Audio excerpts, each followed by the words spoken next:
নতুন জার্সি, নতুন ট্রফি, পুরনো মোড়কে ক্যাপ্টেন লিটনের নতুন জার্নি। কিন্তু বড্ড অভাগা এলকেডি। গুনে গুনে 146 দিন লম্বা বিরতির পর টাইগাররা খেলতে নামছে ইন্টারন্যাশনাল টি-20। ট্রফিটা দেখে লিটনের বুকে পুরনো ক্ষতে আবারও রক্তক্ষরণ হবারই কথা। টি-20 বিশ্বকাপের শিরোপার মতোই অনেকটা। অবশ্য পুরনো ব্যথাটা ভুলে সামনে আগাতে চান টি-20 কাপ্তান। আলটিমেট টার্গেটটা যে 2028 বিশ্বকাপ।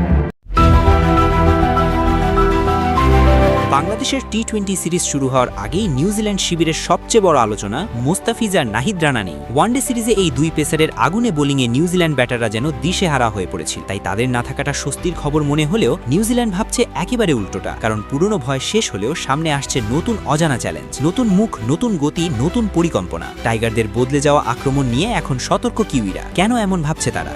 চলুন জেনে নেই বিস্তারিত। বাংলাদেশ ও নিউজিল্যান্ডের মধ্যকার টি-20 সিরিজ শুরু হতে যাচ্ছে চট্টগ্রামে। সোমবার 20 শ্রেষ্ঠ শহীদ flight lieutenant Motiur Rahman cricket স্টেডিয়ামে মাঠে গড়াবে 3 ম্যাচের এই সিরিজ। তবে সিরিজ শুরুর আগেই সবচেয়ে বড় আলোচনার কেন্দ্রবিন্দু হয়ে উঠেছে বাংলাদেশের দুই পেসার মুস্তাফিজুর রহমান এবং নাহিদ রানা। ওয়ানডে সিরিজে এই দুই বোলার ছিলেন বাংলাদেশের জয়ের প্রধান নায়ক। পরপর 2 ম্যাচে 5 উইকেট নিয়ে কিউই ব্যাটিং লাইন আপকে প্রায় একাই ধ্বংস করে দিয়েছিলেন তারা। কিন্তু টি-20 সিরিজে এই দুই পেসারকে বিশ্রাম দিয়েছে বাংলাদেশ। শুধু তারা নন, অভিজ্ঞ পেসার তাসকিন আহমেদও থাকছেন না এই সিরিজে। ফলে স্বাভাবিকভাবেই অনেকেই ভাবছেন এতে নিউজিল্যান্ড কিছুটা বাড়তি সুবিধা পাবে। তবে কিউই দলের অভিজ্ঞ লেগ স্পিনার ইশ সোধি মনে করছেন বিষয়টা এত সহজ নয়, বরং এই অনুপস্থিতি নিউজিল্যান্ডের জন্য নতুন ধরনের চ্যালেঞ্জ তৈরি করতে পারে। শনিবার সংবাদ সম্মেলনে সোধি বলেন, মুস্তাফিজের মতো বিশ্বমানের বোলার দলে থাকলে সেটি সবসময়ই বড় শক্তি। একইভাবে নাহিদ রানা বর্তমানে যেভাবে বোলিং করছেন তাদের অনুপস্থিতি নিঃসন্দেহে বাংলাদেশের জন্য একটি বড় শূন্যতা তৈরি করবে। তবে এখানেই তিনি থেমে থাকেননি।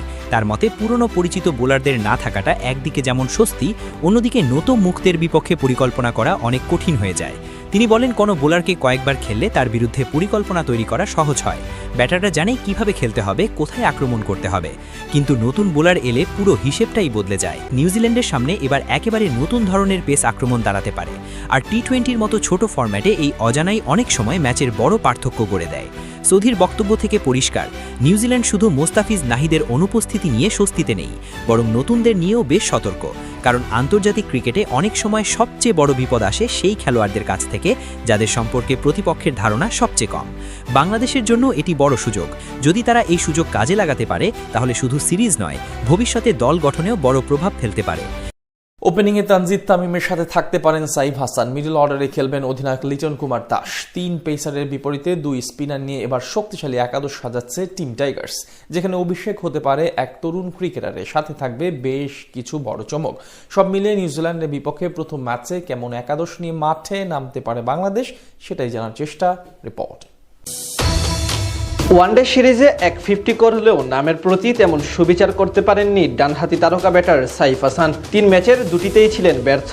তবুও টি-20 সিরিজে সবচেয়ে বেশি নজরে থাকবেন এই ডানহাতি ওপেনারই। নিউজিল্যান্ডের বিপক্ষে গুরুত্বপূর্ণ দায়িত্ব সামলাতে হবে তাকে। কিউইদের বিপক্ষে ঘরের মাঠে সবশেষে 2021 সালে সংকৃত ফরম্যাটের সিরিজ খেলেছিল বাংলাদেশ। সেখানে অবশ্য 3-2 ব্যবধানে সিরিজ জিতেছিল টিম টাইগার্স। সেই স্মৃতি পুনরাবৃত্তি করতে চাইবে এবারও, যার মাঝে অনুপ্রেরণা হিসেবে কাজে দিবে দাপুটের সাথে ওডিআই সিরিজ জয়।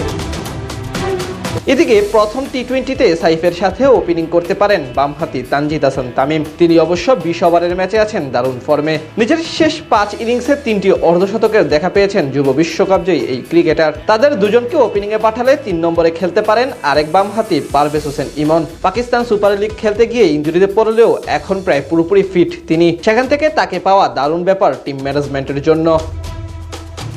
মিডল অর্ডারে সবচেয়ে বড় নাম অধিনায়ক লিটন কুমার দাস। কিপিং করার পাশাপাশি 4 নম্বর পজিশনে দায়িত্ব সামলাতে দেখা যেতে পারে মিস্টার এলকেডিকে। ক্যাপ্টেন্সি গ্রহণ করার পর এখন পর্যন্ত বেশ সফল বলা চলে তাকে। 29 ইনিংসে 24-এর উপরের গড়ে 652 রান করেছেন এই ব্যাটার। তার সাথে মিডল অর্ডারে আরও থাকতে পারেন তাওহিদ হৃদয়। ওডিআই সিরিজে দুর্দান্ত সময় কাটানোর পর এবার সংক্ষিপ্ত ফরম্যাটে প্রমাণ করার পালা হৃদয়ের। তিনিও ভালো ফর্মে আছেন।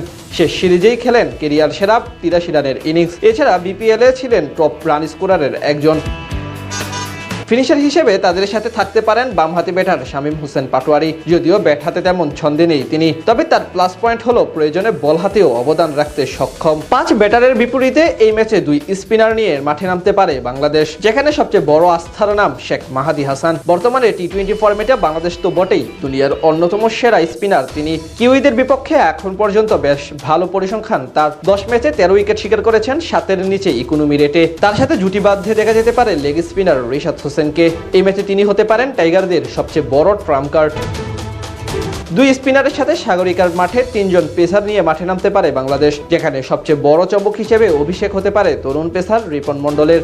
বয়সভিত্তিক দল এবং গরুয়া লিগে দুর্দান্ত পারফরমেন্সের কারণে প্রথমবারের মতো জাতীয় দলে ডাক পেলেন এই পেসার। তার সাথে দীর্ঘদিন পর লাল সবুজের জার্সি গায়ে দেখা যেতে পারে পেসার তানজিম হাসান সাকিবকে। এই দুজনের সাথে সবশেষ বিপিএল এর সর্বোচ্চ উইকেট শিকার করা শরীফুল ইসলামকে দেখা যেতে পারে মূল ভূমিকায়। সব মিলিয়ে বলা চলে 5 ব্যাটার, 2 স্পিনার এবং 3 পেসার নিয়ে বেশ শক্তিশালী এবং ভারসাম্য একাদশ নিয়ে মাঠে নামতে পারে বাংলাদেশ ক্রিকেট দল।